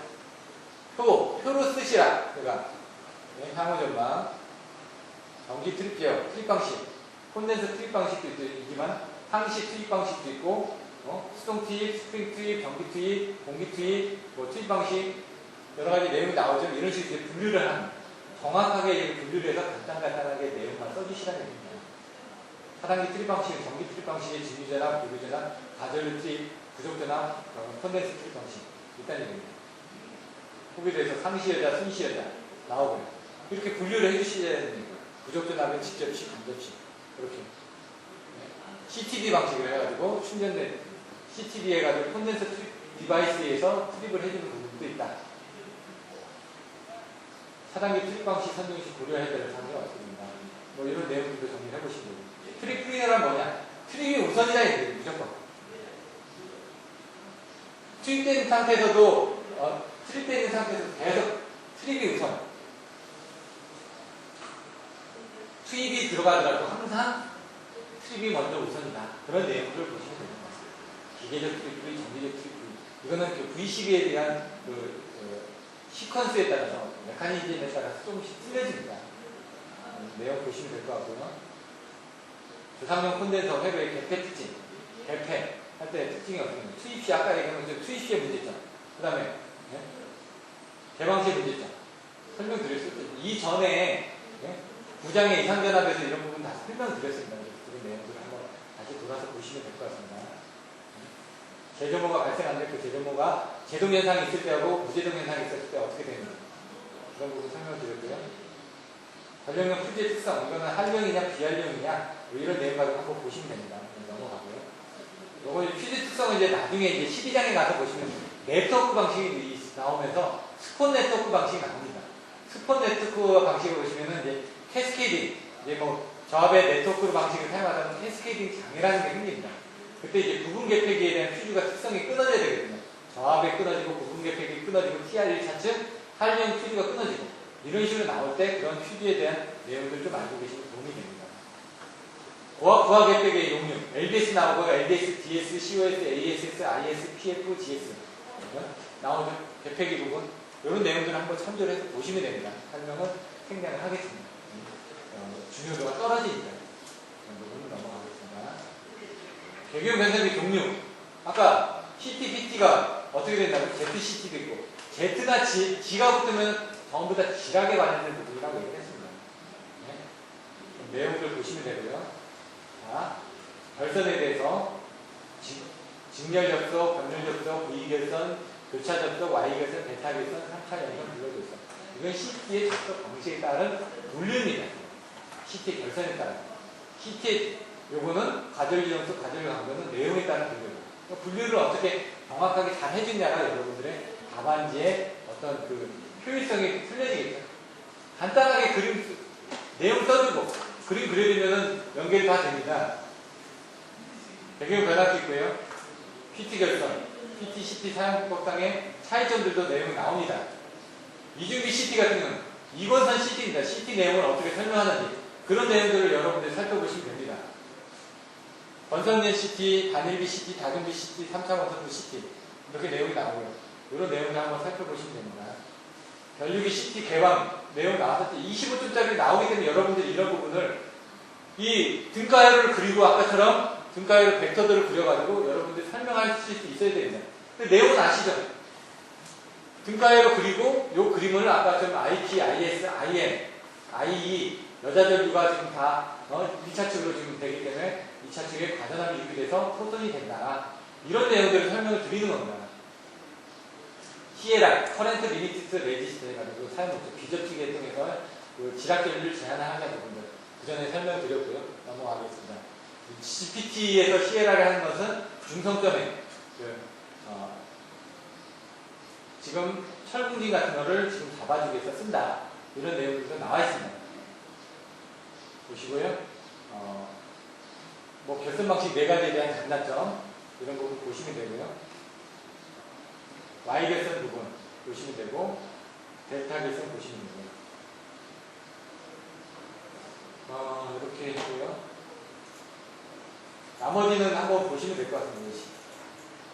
12 여기서 뭐 아마 알아서 저기를 끊어주시고 그 다음에 12장 부분 11장은 여기서 마무리를 하고요.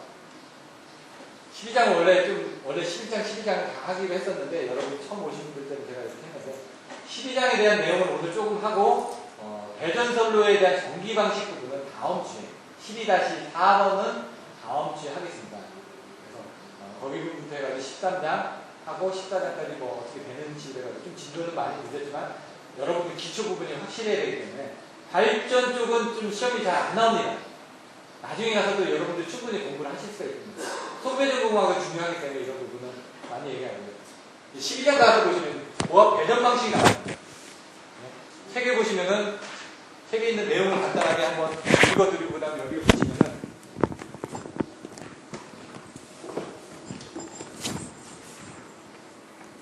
페이지 441페이지 배전선로 배용 배전선로에는 뭐가 있다 내용이 나와 있고요. 배전선로에는 저압, 고압, 표준고압이 442페이지에 나와 있습니다.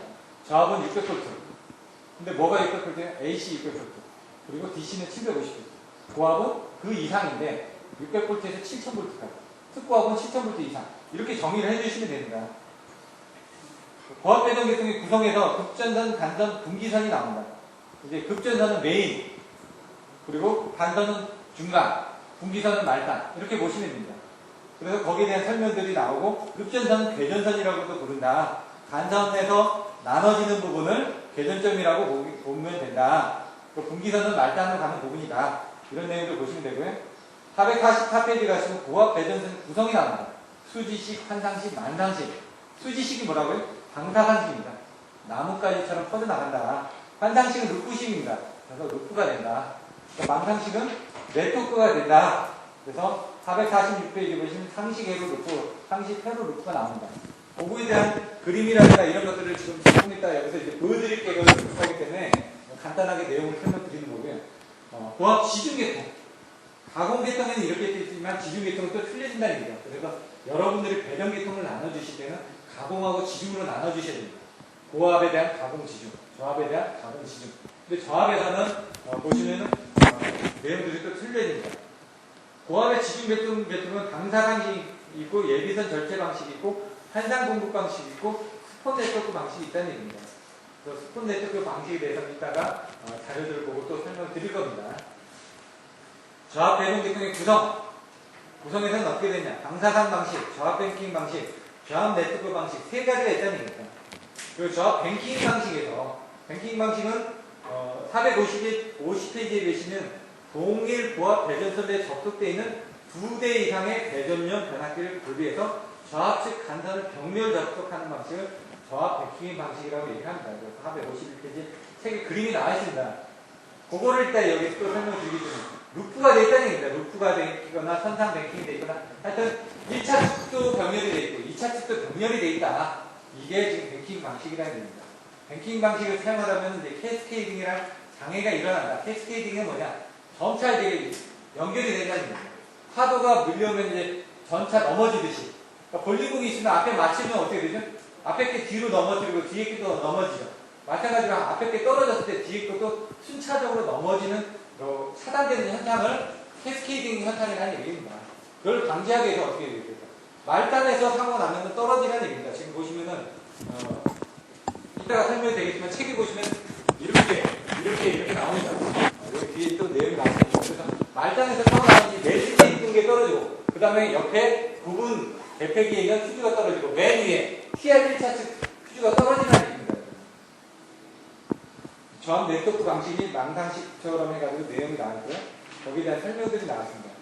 454페이지에 가서 보시면은 나중에 여러분들이 외우실 때 저는 처음에 외울 때 역무차로 외웠습니다. 기차를 타고 다니까 역무차가 있으니까. 근데 나중에 어떻게 역참으로 외웠습니다. 역무차를 외운 다음에 역참으로 외웠습니다. 근데 어떻게 했냐? 칙칙폭폭 7788이라고 하시죠? 네? 그 철도 쪽에 전화할 때 7788입니다. 칙칙폭폭입니다. 얘도 보면 678로 외우는 겁니다. 그러면 67, 78, 84, 내가 68 외우는 겁니다. 그럼 역참해가지고 역전력 차단은 뭐라고요? 67. 그리고 차전압 수입은 어떻게 된다고요? 처음에는 역참으로 외우시고 그 다음에 차단, 그 다음에 투입입니다. 그래서 6, 7, 8 외운 다음에 6은 67, 7은 78, 8은 84. 그럼 역전력 차단은 67에 역전력 차단이고 차전압 투입은 78이고 차전압에 생기면 투입을 하고 84는 이제 무전압 투입. 그림들이 나와 있습니다. 1차 측이 전압이 걸렸는데 2차 측이 전압이 안 걸렸고 위상이 뒤져진다.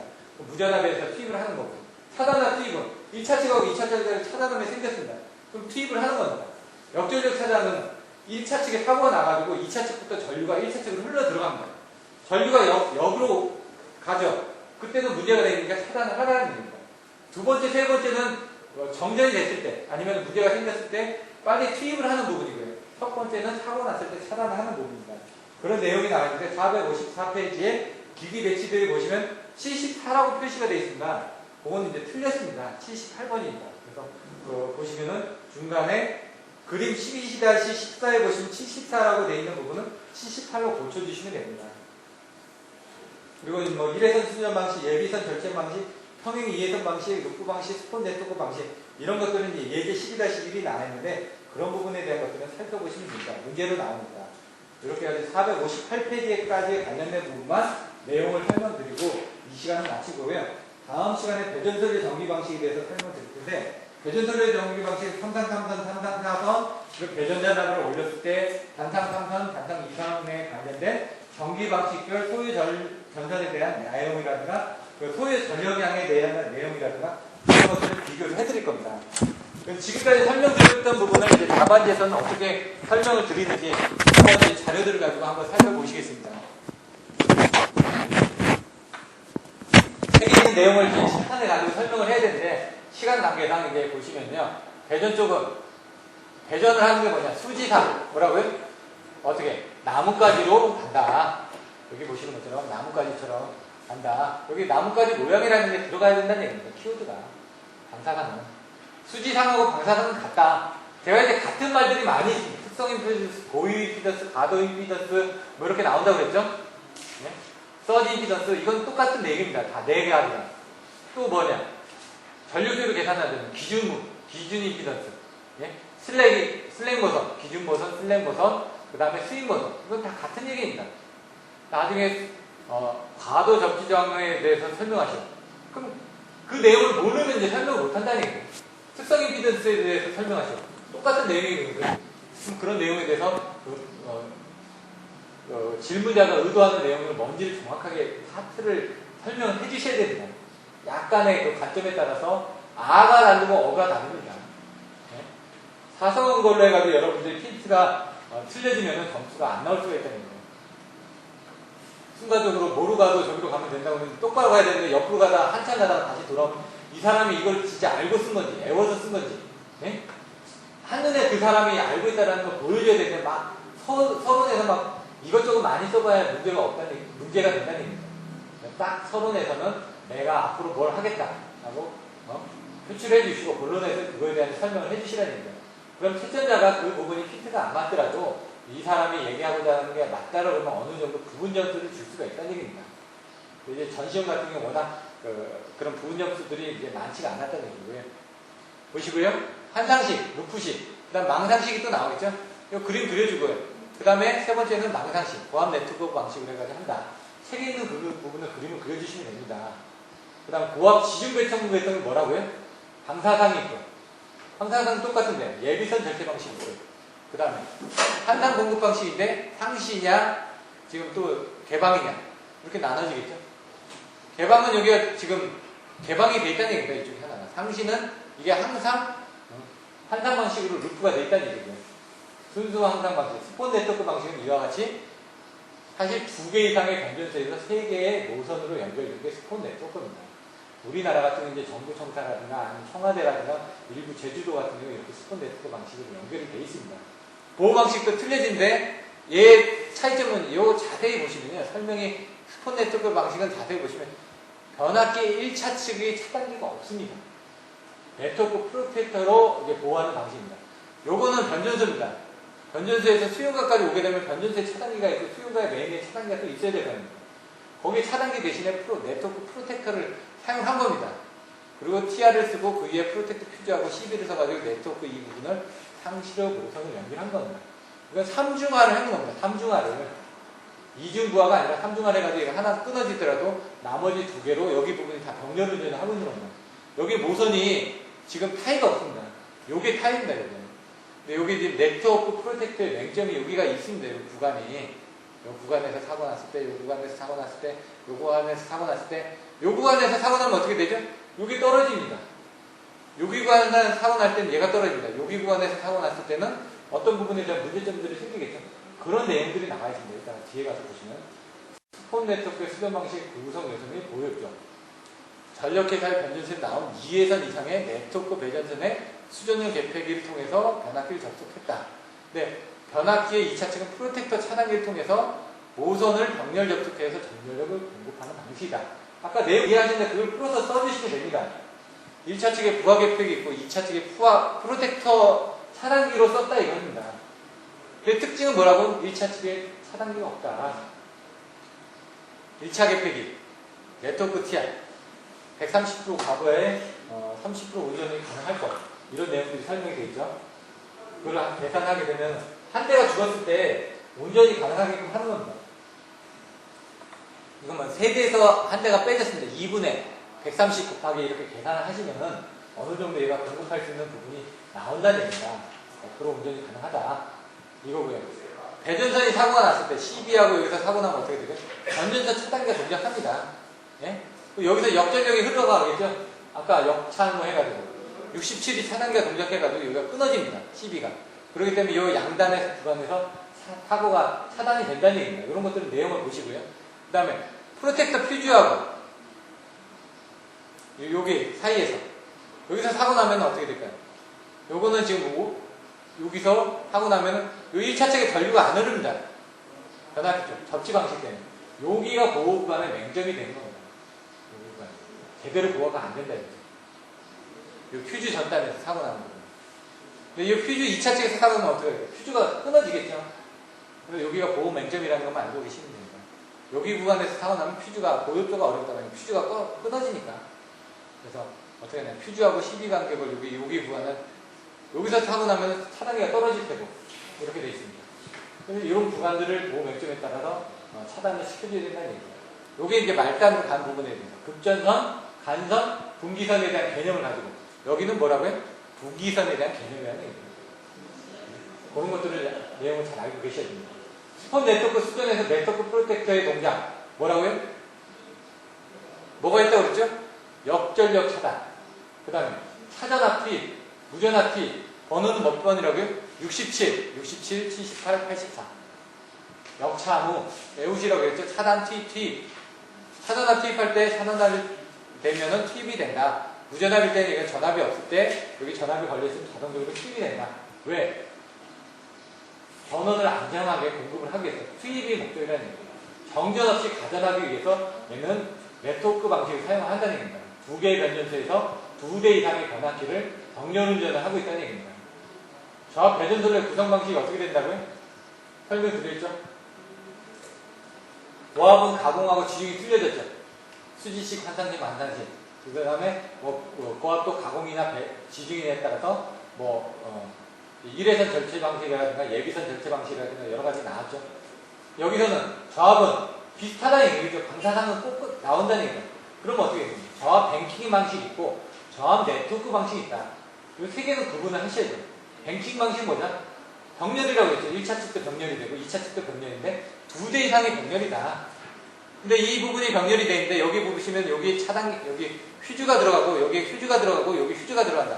1번, 2번, 3번이 있다. 그러면 이거 그 그림을 이제 그려주는 부분들이 그 부분이 또 나온다는 얘기입니다.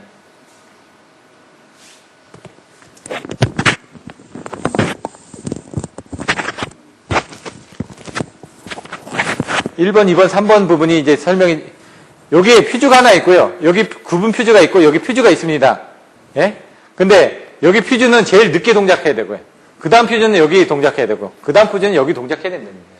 아까 보여드렸던 책에 있는 그 그림이 이거라는 겁니다. 사고가 나면 여기가 먼저 떨어져야 되고요.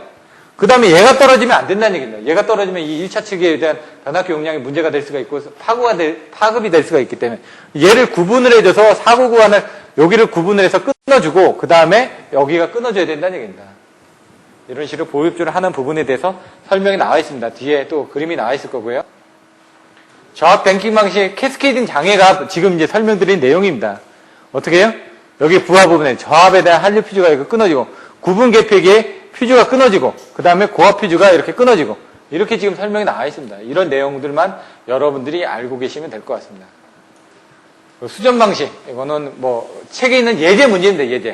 예제 1회선 수전 방식이 있고요. 2회선 상시 예비 수전 그 다음에 예비선 절체 방식 루프 수전 방식 이런 부분 나왔었죠. 그런 부분 참조하시면 됩니다. 요게 이제 다음 주에 배우게 될 배전 방식의 종류별 공급 전력 나오는데 그림을 그려보셔야 됩니다. 단상 2선식, 단상 3선식, 삼상 3선식, 삼상 4선식인데요. 여기는 그냥 애우기 쉽게 그 I1, I2, I3, I4로 해놨습니다. 얘는 선이 두 가지가 있죠. 얘는 선이 세 개가 있죠. 근데 얘는 단상이니까 하나의 부하만 공급을 합니다. 얘는 단상 3선식이니까 선은 세 개인데 두 개의 부하를 공급을 합니다. 삼상 3선식은 어떻게 돼요? 선이 세 개인데 삼상이니까 세 개의 부하를 공급을 합니다. 삼상 4선식은 선이 4개인데 3개의 부하를 공급합니다. 그 개념을 여러분들 가지고 이제 전류를 가지고 비교를 해서 보시면 됩니다. 이제 가서 보시면은 단상 2선식은 어떻게 돼? 전력은 하나인데 선을 2개를 가지고 공급을 하죠? 얘는 전력은 2개를 보내주고 있죠? 2개의 부하를 쓰고 있는데 선을 3개를 가지고 공급을 하죠? 이렇게 한 겁니다. 여기는 루트 3, P값은 이제 루트 3으로 나눠지니까 루트 3만큼의 전력량을 공급을 하기 위해서 3상이니까 3이 아니라 여기는 루트 3 VI니까 루트 3부만큼의 부하를 공급을 해줘야 되는데 거기에 어떻게 된다? 3개 선로를 통해서 공급을 한다. 얘는 지금 3상인데 3개 부분에 대한 전력을 공급을 하는데 4개 선로를 가지고 공급을 한다. 이런 식으로 개념을 가지고 이제 여러분들 보시면 된다는 얘기입니다. 다음 주에 제가 이 부분을 간단하게 정리를 해드릴 거고요. 이때 이제 전류를 가지고 이제 비교를 합니다. 전류를 가지고 비교를 할 때는 전력량을 가지고 이제 아까 했던 그 부분을 거꾸로 한 겁니다. 요 앞에서 계산됐던 수식을. 그러면 계산해보면 얘는 2분의 1이 나온다는 얘기죠. 얘가 100%일 때 50% 나오고. 그럼 책에 있는 이 수식에 있는 내용들이 어떻게 나와지는지 보여지는 겁니다. 57.7%, 33.3%. 이용률이 얘가 더 크죠. 얘보다는 50%보다는 얘는 100%고. 근데 또 소요 전선량이라든가 이런 것들 또 보시면 또 틀려집니다. 그래서 80 몇 프로가 나오고요. 37.5%가 나오고. 여기는 이제 전선량입니다. 얘는 단상 이선식을 두 가닥을 갔을 때 기준인데 얘는 세 가닥에 갔으니까 전류를 가지고 비교를 하다 보니까 37.5%가 이제 그 효율 대비 한 가닥당 보내주는 양이 37.5%라는 얘기입니다. 얘는 삼상 3선식에서는 75% 정도를 그 전선이 그 소요가 된다라고 보는 거죠. 전류량에 비해서. 얘는 33%죠. 왜냐면 100이라는 부하를 볼 때 3상 4선식은 단상 부분으로 한 상, 두 상, 세 상 하니까 한 가닥당 33%씩 흐른다라고 이제 여러분들이 생각을 하셔도 되죠. 그거를 이제 요것들을 보시고요. 나중에 이제 다음 주에는 수식으로 이제 설명을 드릴 거고요. 그 다음에 13장에 관련된 내용들. 예? 왜냐면 선로종수에 관련된 내용들 그런 부분 설명드릴 거고 14장에 역률에 관련된 부분들 설명을 드릴 겁니다. 그래서 그때는 이제 책에 있는 내용들만 보거나 아니면 이런 식으로 자료를 병렬로 해가지고 같이 이제 설명을 드릴 겁니다. 요건 책에 있는 예제입니다. 전압을 2배로 승량한다. 그럼 유효전력 P는 볼테이지 자승에 비례합니다. 전압을 2배로 했으면 어떻게 될까요? 4배의 송전전력이 생긴다라고 여러분들 생각을 하십니다. 그래서 우리가 154일 때 얼마다? 3, 4호일 때 전압이 2배 됐죠. 송전전력은 4배가 되는 겁니다. 3, 4호고 765 전압은 한 2배 정도가 됐죠. 송전전력은 4배가 됩니다. 그래서 3, 4호가 한 2000메가와트 정도를 공급을 한다. 예? 그럼 765는 8200메가와트, 8400메가와트 정도를 공급한다. 왜? 4배가 되니까. 전압은 2배가 됐지만 전압의 자승이 비례하기 때문에 4배가 되기 때문에 그렇습니다. 여기서도 그런 내용들만 알고 풀어서 쓰시면 됩니다. 3I 자승 R이거든요. 손실은 I 자승 R이니까 그거를 이제 손실률로 계산을 한 겁니다. 이제 책에 있는 내용은 좀 어렵습니다. 전력 손실률을 먼저 계산하고 그 전력 손실 개수를 가지고 전력 손실로 넣어가지고 그걸 소요전선량으로 환산을 해가지고 얼마만큼 되는지를 막 적어놨습니다. 책에 있는 내용. 그게 어렵다 보니까 여러분들이 이런 내용들로 환산해서 보시면 되고요. 그런 것들을 다음 주에 설명을 드릴 겁니다. 시간 관계상. 결론은 뭐다? 2배 전압이 올라가게 되면 4배로 전력은 올라간다라는 부분만 알고 계시면 됩니다. 얘도 2배 전압이 올라갔죠. 33에서 66. 그럼 송전거리는 어떻게 될까요? 케이블에 대한 소요 전선량하고 똑같으니까 얘도 4배가 늘어난다는 얘기입니다. 여기도 가서 보시면 4배가 늘어난다. 결론을 알고 여러분들이 문제를 풀어보시면 쉽다는 얘기죠. 여기 220, 요거는 뭐 소요 전선량인데 이것도 계산하시면 1.15배가 나옵니다. 책에 똑같이 예제가 나와 있습니다. 루트 2배에 3배. 왜? 여기는 2가닥인데 여기는 3가닥 아닙니까? 예? 그래서 얘는 파고치 부분에 대해서 루트 2배만큼 증진이 되는데 얘는 3가닥에 올라간다. 그래서 요거는 이제 손실은 9분의 4가 나옵니다. 요 9분의 4라는 이제 수치도 외워주시면 좋습니다. 그래서 얘는 2고 얘가 3이기 때문에 그게 자승이 되기 때문에 얘가 4가 나오고 얘가 9가 나오는 겁니다. 그래서 9분의 4라는 것들도 외워두시면 그 9분의 4가 이제 들어가서 계산을 하게 되면 1.15배가 나온다. 예, 이런 정도 내용들을 알고 계시면 됩니다. 요건 전력 손실의 비. 9분의 4가 나오겠죠, 여기. 9분의 4. 제가 외워두시라고 말씀드렸죠? 왜? 답이 나오니까, 문제가. 이런 몇 가지만 외워두시고 시다 보면 딱 보면은, 몇 가지 들어가는 게 있죠. 루트 3배, 1.3배, 루트 2배, 1.414배, 3배, 뭐 이런 식으로 몇 가지 키워드만 알고 계시면 여러분들 계산하는데 지장이 없습니다. 12장에서도 마찬가지입니다, 지금. 그렇게 해가지고, 뭐, 손실에 대한 비라든가, 이런 부분을 또 설명할 겁니다. 단면적 비 부분 해가지고 이런 문제들이 나와 있습니다. 다음 주에는, 오늘은 여기서 마치도록 하고요. 1시간 넘었으니까. 다음 장에는 12시 4, 각 배전설의 전기 방식 부분을 한번 정리를 해줄 겁니다. 정리만 해드리고, 그 다음에 13장으로 넘어갈 겁니다. 왜냐면 오늘 설명을 드렸으니까. 12장에 그렇게 중요한 부분은 없습니다. 배전 방식의 전기 방식 외에는 중요한 부분은 크게 없습니다. 근데 거기에 시간을 너무 할애할 수는 없기 때문에, 그 다음에 이제 13장에 가서는, 또 할애를 많이 못 합니다. 왜? 옛날에 그 선로정수 부분에서 다 설명을 드렸으니까. 저항이 어떻게 되는지, 13장을 볼까요? 저항이 어떻게 되는지, 인덕턴스가 어떻게 되는지, 그 다음에 캐패시턴스가 어떻게 되는지, 그런 내용이 똑같이 또 나옵니다. 단지, 거기서는 송전선로에 대한 부분을 했다 그러면, 가공선에 대한 부분을 했다 그러면, 지중선에 대한 부분을 했다 그러면, 케이블에 대한 부분을 했다 그러면, 복도체를 했다 그러면, 단도체하고 복도체를 했다 그러면, 여기는 배전선로에 대한 그 어떤 저항이라든가 그런 부분을 설명을 한다는 것 차이입니다. 그래서 그걸 명확하게 알고 넘어가시면 14장의 역률 부분까지 합니다. 그래서 다음 주에 14장까지는 다 끝나지는 않을 겁니다. 근데 다음 주에 최대한 많은 부분 하고 그 다음 주부터는 이제 뭐 전력계통공학을 들어가도록 하겠습니다. 오늘은 이상으로 마치고요. 간단하게 이제 이메일이나 이런 것들을 처음 오신 분들은 연락처를 주시면은 제가 오늘 그 교육이 끝난 자료들은 메일로 보내드리도록 하겠습니다. 오늘은 마치도록 하겠습니다. 감사합니다.